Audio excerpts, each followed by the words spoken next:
نبی پاک علیہ السلام ایک قبیلے کی صلح کرانے چلے گئے، فرمایا اگر مجھے دیر ہو گئی تو ابو بکر سے کہنا جماعت کرا دے۔ جس ابو بکر کو نبی پاک مصلی پہ کھڑا کرے وہ واقعی ساری امت کے امام ہیں، جنہیں حضور مصلی دے۔ ابو بکر سے کہنا جماعت کرا دے۔ حضرت صدیق ایک پر کھڑے ہو گئے تو نبی پاک بھی آ گئے، جماعت کھڑی ہوئی تھی کہ حضور بھی پہنچ گئے۔ شارحین کہتے ہیں 3، 5 یا 7 صفیں تھی صحابہ کی، حضور جس صف میں جاتے صحابہ جگہ چھوڑ دیتے۔ یہ بخاری مسلم ہے۔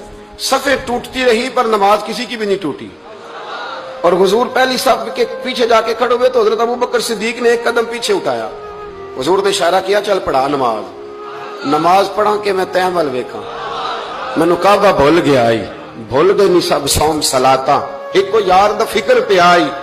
2-3 دفعہ حضور نے اشارہ کیا پر جناب صدیق ایک بار پیچھے ہٹ گئے۔ حضور مصلی پہ چڑھے نماز پڑھائی تو نماز کے بعد فرمایا جب میں نے جو کہا تھا